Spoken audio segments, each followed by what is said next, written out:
Hi, this is Rob Warlow from Business Loan Services, and welcome to our weekly Friday Business Finance Bulletin. Well, I'm here on location with a client today, a client I helped raise finance for last year. I'm just coming along to see how things are going and see what the plans are for 2014. And in line with many business owners, this one's looking to grow again in 2014. Now, we talked about this in the video last week and a couple of weeks before that, about how this year I think is going to be a year of growth.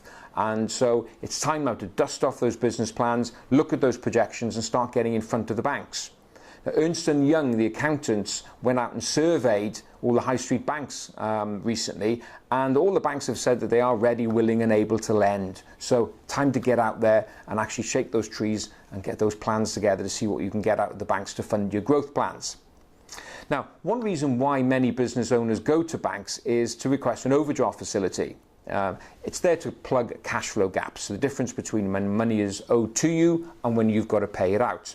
And there's an interesting survey out recently by Exact, a business software provider, and they checked with SMEs to look at this whole issue of cash flow, and they found out something surprising. 20% of business owners say they've actually forgotten to invoice customers. That's amazing. 20% just actually forget to do it. No wonder they have cash flow problems. And interestingly, 12% of those 20% say that the amounts are anywhere between 5 and 10k that they have an invoice for. And 6% say the amounts actually are greater than £10,000. Well, it's all about systems and processes. So check to make sure that you've got everything in order, that you can't forget to invoice, and of course it's all about chasing debts as well.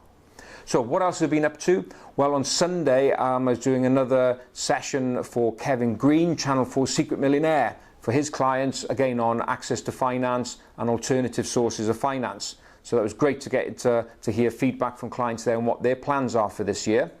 On the seminar front, we'll be doing some more seminars over the next 2 weeks for Business Wales, which is a local government body which helps business owners grow.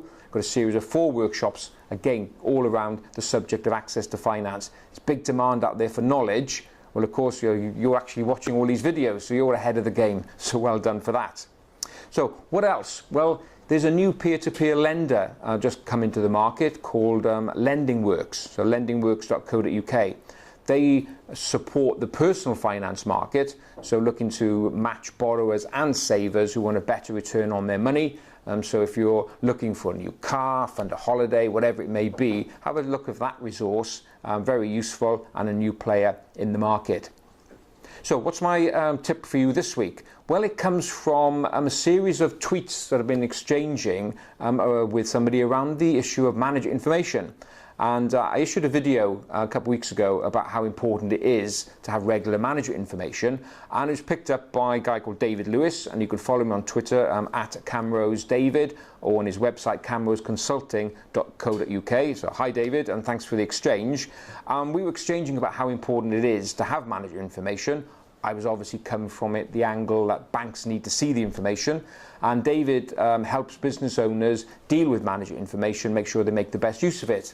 And David sent a tweet, I'll quote it here. Of course, the purpose of manager information is to run the business. Those businesses that just tick the box will be less successful with the bank.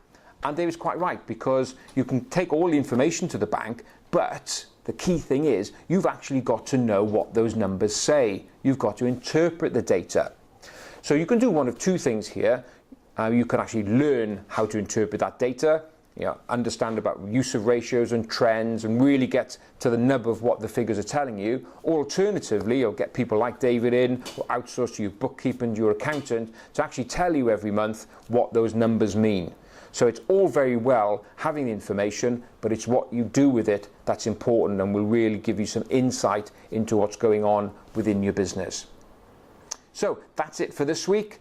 Thanks very much for watching, and I look forward to sharing more ideas and tips with you next Friday afternoon. Have a great and profitable week.